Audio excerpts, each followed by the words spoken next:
Follower or following? Follower. Okay. Instagram or Pinterest? Instagram.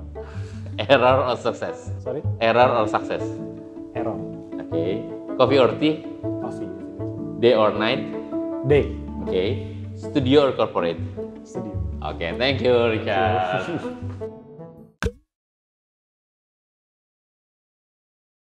Oke, Chad, thank you waktu lo. Thank you waktunya. Oh ya, sebelumnya, gue nggak boleh ngomong gue lu kata di sini. Oke, siang hari ini saya ngobrol pengen coba gali tentang siapa sih Antonius Richard gitu ya, maksudnya kayak cerita-cerita dia sebelum bangun Radar. Woha, kemudian dulu awal Baskoro Tejo ya, Heptanya atau Baskoro Tejo? Itu sama aja sih ya. Oke. Kemudian mana lagi? Urbani sempat ya? Itu Baskoro Tejo dan Urbani pas saya kuliah. Oh, intern berarti? Tidak? Part time mungkin ya. Part time ya? Gitu. Jagoan kompetisi? Terpaksa. Terpaksa saya bayar. Apa sih yang bawa seorang Antonius Richard tuh bisa masuk di arsitektur?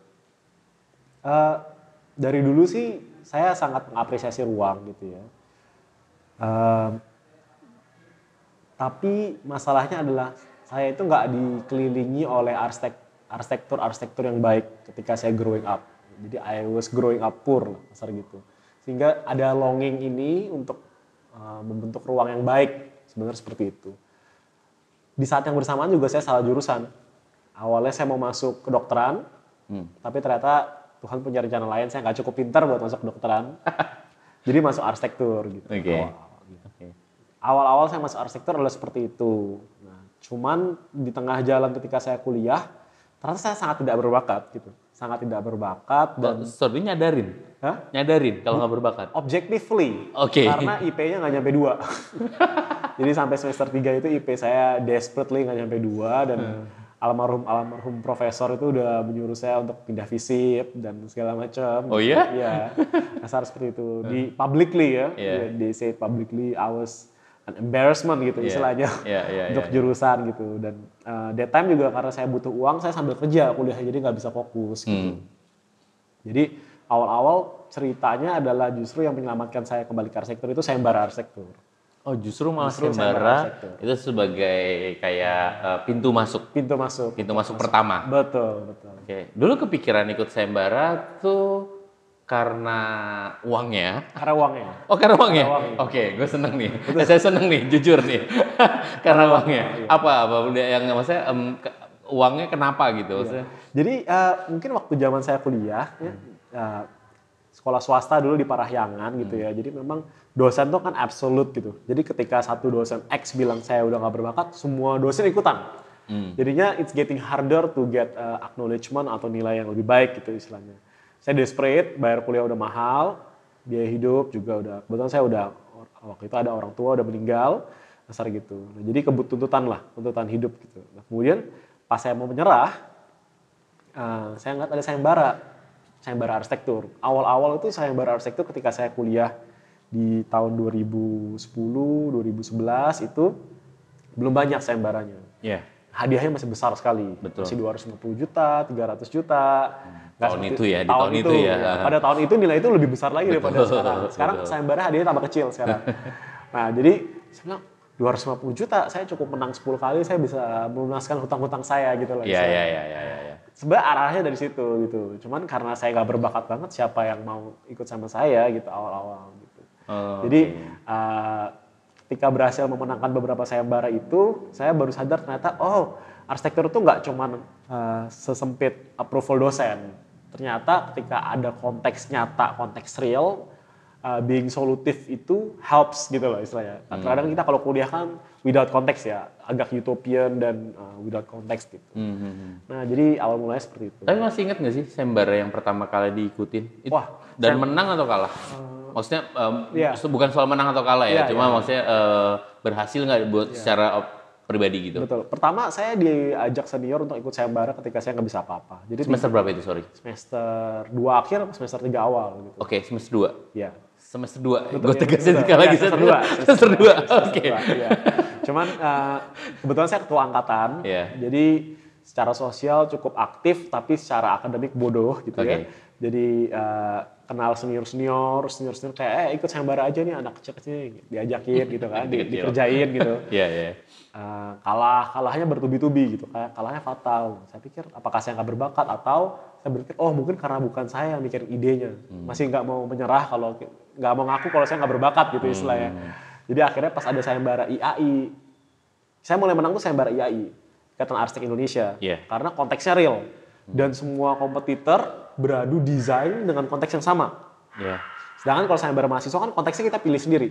Jadi desainnya kadang-kadang nggak apple to apple. Utopian gitu ya. Utopian. Jadi sayembara pertama yang saya menangkan itu yang mengubah hidup saya itu adalah Balai Kirti SBY. Dulu 2008 ya? Ya agak lama lah. Jadi yang menang Aji Negara dari Kain gitu, juara satunya gitu. Jadi pertama kali saya ikut sayembara itu dan saya bikin saya juara 2. Kok bisa anak berbakat nggak berbakat kayak saya bisa menang juara 2 gitu kan. Nah, terus paradenya kan ketemu presiden, prestasi depan presiden gitu. Jadi ternyata bisa ya, cuman mungkin nggak lewat jalur sekolah gitu awal-awal gitu. Jadi pikir ini beruntung, udah ngerasain duit loh. Ini kalau saya kerja 2 tahun nih baru bisa dapat segini gitu. Di semester 2 lagi? Itu semester 3. Semester 3, maksudnya butuh 5 semester lagi buat lulus kan? Betul. Jadi, tambah 2 tahun lagi? Betul sekali, betul. Oke. Saya pikir capeknya sama, ya udah saya fokus aja buat cari sayembara IAI. Terus kita mulai. Dari situ ternyata ketika ada motivasi yang lebih tepat, pembelajaran lebih banyak. Karena kita kalah menang kita dengar semua arsitek presentasi, itu pembelajaran. Kita dijurikan sama arsitek senior, itu juga pembelajaran. Dan mungkin yang lebih membantu adalah exposure terhadap environment yang tepat sih. Iya, betul sih. Betul. Tapi ketika di tahun-tahun itu, seorang Richard tuh ada kayak ngalamin star syndrome nggak sih gitu? Karena kan lo langsung menang lagi bahwa gue udah nggak punya achievement, nggak ada yang perlu gue tuju lagi nih gitu misalnya. Sebenarnya itu agak bahaya sih. Jadi pertama, saya dibenci banyak orang karena sebenarnya ikut sayembara IAI ketika mahasiswa itu ilegal. Jadi saya kan ikut menggunakan SKA arsitek profesional. Istilahnya seperti itu. Jadi disclaimer, itu nggak 100% legal karena masih saya student. But I think it's just concept kan, dasar gitu. Jadi nggak ada harm on doing it. Saya nggak risking anybody on the process. Cuman itu kontroversial. Jadi from that point itu cukup kontroversial kenapa mahasiswa boleh ikut dan boleh menang. Meskipun menggunakan SK orang lain, itu satu yang cukup kontroversial. Yang kedua adalah karena namanya masih bocah ya, jadi masih anak kecil, saya tuh nggak benar-benar mengerti kedalaman arsitektur. Jadi karena terlalu sibuk, untuk menang kan mesti bikin konsep. Jadi generating konsep itu cepat, saya jadi manusia instan. Bikin konsep 2 minggu selesai. Dan lu nyadarin itu? Dan saya nyadarin itu, dan itu detoxnya sulit sekali. Detoxnya sulit kenapa? Ketika udah selesai konsep, bosen, udah next gitu loh.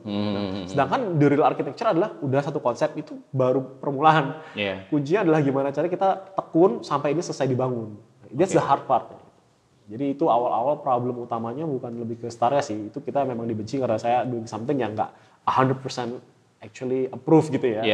By process gitu ya. Cuman mungkin lebih internal struggle-nya adalah shame ketika saya mau gambar detail, kok saya nggak ngerti apa-apa. Awal-awal lebih ke arah situ sih.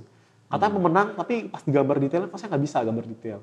And then saya selalu punya excuse untuk next sayembara, next konsep gitu. Sehingga saya nggak pernah punya waktu untuk duduk dengan diri sendiri dan mengakuin banyaknya knowledge gap saya dan kebodohan-kebodohan saya. Gitu. Kemudian kan terakhir sebelum radar dibangun atau berdiri gitu ya, maksudnya di UHA. Betul. Kenapa pilih pulang?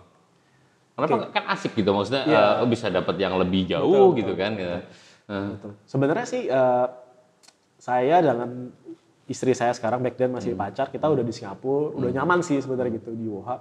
Cuman justru di UHA itu benar-benar menggelitik saya bahwa ternyata dari dulu waktu kita di Indonesia saya selalu ngeliat keluar, wah ini star gitu ya, mereka bisa buat seperti ini gitu, dan istilahnya kalau kita game, saya nggak tahu gamenya apa gitu. Cuman ketika saya di UHA saya lihat, mereka ini manusia biasa, makan siang juga, tidur malam juga gitu kan. Lalu bukan cuma di WOHA ya, tapi di WOHA itu kebetulan ada kompetisi dengan biro-biro impian saya, misalnya kayak Zahadir atau misalnya Heatherwick gitu. Jadi kita compete dan WOHA bisa menang. Misalnya gitu. Terus saya juga jadi ngeliat, oh tim Sahadi itu manusia biasa, malas juga gitu misalnya. Jadi saya tiba-tiba ngerasa kayak, wow, we are actually as an Indonesian, we had a fighting chances. Gitu. Jadi yang membuat saya berpikir seperti itu, tapi saya terbatas dengan konteks Singapura. Dalam artian sebagai pendatang dari Indonesia pula gitu ya istilahnya. Dan chances di Singapura untuk berpraktik itu nggak ada. Ya karena Anda harus super legit with years of experience gitu loh. Jadi saya berpikir pribadi, saya membuat sesuatu yang unik, yang bisa explore, gitu. Tanpa mengetahui constraint dan tantangan sendiri ketika buka di Indonesia itu ternyata banyak gitu. Jadi dari idealisme semu itu, plus juga saya ada masalah pribadi. Ya, tapi saya udah menyelesaikan hutang-hutang saya, jadi saya udah bebas gitu ya istilahnya gitu. Kayak oke, go free. Jadi saya punya, tiba-tiba pas hari selesai saya pembayaran, saya kayak, oh sekarang I got every chance I had, jadi ya udah, might as well take any risk. Ya, jalan bebas berkreasi dengan udah nggak ada bills gitu. Jadi kayak oke, ya udah mendingan take risk gitu. Tapi itu juga jadi menarik sih karena kan mungkin orang banyak melihat bahwa oh ya Richard sekarang wow gitu kan. Tapi orang banyak yang nggak tahu juga kan how to process lo gitu kan. How to process lo. Lumayan ini sih, lumayan dark. Iya dan itu nanti kita bikin episode tersanjung 6 dan 7. Oke, tolong diedit. Enggak aja. Oke. Nah, balik ke sebenarnya apa sih momentum Radar itu yang bikin Radar kayak sekarang? Artinya momentum yang memang bahwa momentum itu bisa lo ciptain. Apa gitu. Awal-awal itu kita proyek banyak banget sebenarnya. Proyek artinya proyek buat orang. Iya betul. Bukan yang lo kan kalau Tanah Tap lo kreasi sendiri kan gitu. Jadi sebagai arsitek. Bukan sebagai developer. Awal kita sebagai arsitek tuh proyek sebenarnya ada. Setelah melalui masa sulit kita nemuin solusinya, lalu secara bisnis kita doing just fine. Jadi kita bisa beli kantor di tanah, beli bangun kantor dalam waktu 2 tahunan. Ya lumayan lah dasar gitu. Nah cuman semu. Dalam artian kok proyeknya banyak nggak ada yang build. Karena di Indonesia itu cara main berarsitekturnya benar-benar beda. Orang bangun pakai cash flow, tanah nggak ada harganya dibandingin buildings, constructions. Back then when they bought it gitu ya, istilah gitu. Sehingga saya realize, wow, ini kita kontrak perencanaan banyak sekali, nilainya juga nggak kecil, tapi kenapa nggak ada yang build gitu loh. Saya merasa kayak desain grafis gitu. Dasarnya, kan bangunan kan lama ya, apalagi kalau aneh gitu. Jadi titik baliknya mungkin kayak kita harus coba buat sendiri deh gitu. Jadi mulai dengan modal seadanya kita buat kantor sendiri gitu loh istilahnya. Jadi kantor ini sebenarnya salah satu milestone-nya gitu. Jadi dengan keterbatasan kita bangun kantor ini nggak mahal, tapi ya kita bisa coba apa yang kita suka lucu-lucu lah gitu misalnya gitu. Oh it works kok, kayak di ruangannya dingin kan. Satu gedung ini nggak berapa PK, kecil banget lah, super sustainable gitu. Cuman orang nggak mungkin izinin gitu. Pas kita pikir, oh ternyata kalau kita bangun sendiri kita nggak usah minta izin siapa-siapa gitu. Itu sih sebenarnya milestone-nya. Jadi Tanah Tap Meruya ini atau kantor Radar ini justru jadi awal pertama kali. Awal kita nekat. Kayak kenekatan pertama kali gitu ya.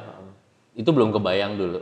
Belum. Mau dapat exposure kayak gimana, maksudnya memang exposure tuh bukan yang dicari ya, cuma maksud gue kayak mau orang jadi perhatian kayak gimana, impactnya kayak gimana. Betul. Karena awalnya kita politically correct, jadi proyek-proyek sebelum kita bangun kantor kita sendiri nih, lu mau apa? Gue lakukan dengan style gue gitu. Saya sadar saya nggak benar-benar suka gitu. Saya mungkin baru berpikir, oh ini mungkin definisi proyek dapur gitu ya, yang untuk pay the bills, tapi saya nggak benar-benar bangga gitu kan. Nah setelah kita mikir gila ya, kita bikin sesuatu yang safe bisa gagal juga, ngerti ya asal gitu. You do something you think is safe, bisa gagal juga. Might as well take the risk gitu. Jadi setelah ini kita jadi kayak kita suka ya bikin sesuatu yang unapologetic gitu ya. Lebih penting ke teman-teman arsitek sih. Jadi teman-teman Radar itu dulu bersungut-sungut kalau kantor karena mesti bikin detail-detail yang sebenarnya kita juga nggak 100% happy. Cuman setelah tahun-tahun 2019 ke 2021 itu lewat, kita bilang kayak, you know what, gimana kalau kita ke kantor, itu bukan buat kerja, tapi buat bikin portofolio masing-masing. Misalnya Mas Brian bikin portofolio A, saya portofolio B, kita beradu, balapannya internal, portofolio mana yang lebih cepat build, karena itu growth-nya buat kita lebih fun gitu loh. Oke. Jadi di dalam pun lu kasih tantangan tersendiri. Betul. Ya? Buat anak-anak yang ada di Radar. Sebenarnya mereka jadinya bikin karya si A punya karya yang si B nggak bisa bikin, si B punya karya si C nggak bisa bikin. Artinya ketika itu selesai pembelajarannya bisa kita share, karena benar-benar beda, pelayanannya beda, konteksnya beda gitu. Jadi pas kita mikir, oh lebih seru Ya, gitu. menarik sih karena itu jadi kayak saling mau lebih maju kan. Betul. Dan saya nggak abuse saya punya posisi sebagai kebetulan ya saya founder aja Iya, gitu. Cuman radar itu sih bukan tentang saya sih sebenarnya gitu. Jadi justru kayak gimana anak-anak muda ini kita push ketemu klien or influence people. That's the challenge gitu sebenarnya. Sekilas Radar tuh idenya mulai dari tahun berapa? Sebenarnya dari saya di Singapura saya udah pengen membentuk radar. Ide awalnya tuh 2010. Ide pertama kali tercetus gua harus bikin 2016. 16. Tapi terlaksananya di 2018. berarti butuh 2 tahun buat Betul. benar-benar merealisasikan. Betul. Oke. Impact dari commercial place yang commercial area yang buat kayak yang kamu buat di Tanah Tap gitu ya. Seberapa besar buat Radar?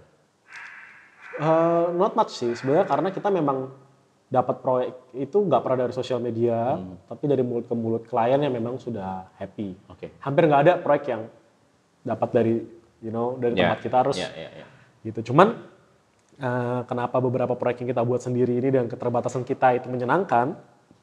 Karena kita sekarang punya library gitu loh, library portfolio. Jadi kalau klien nanya, ini ngawur banget bikinnya, udah pernah bikin belum? Nah, ibu coba cek situ, sama prinsipnya. Oh ya, oke. Dia jadi tenang gitu loh.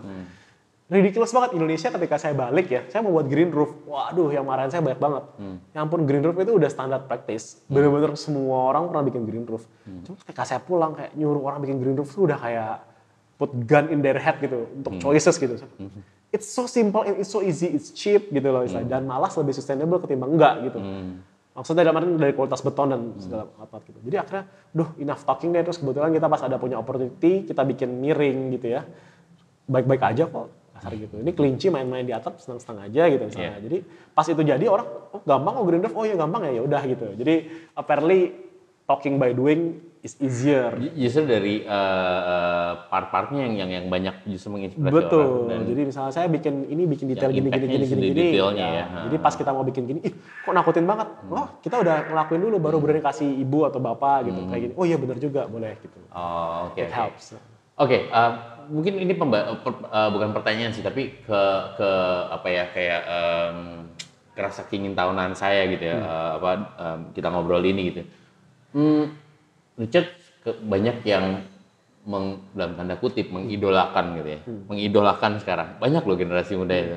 Happy or enggak? Happy or not happy gitu. Atau justru malah pertanyaan apa iya gitu.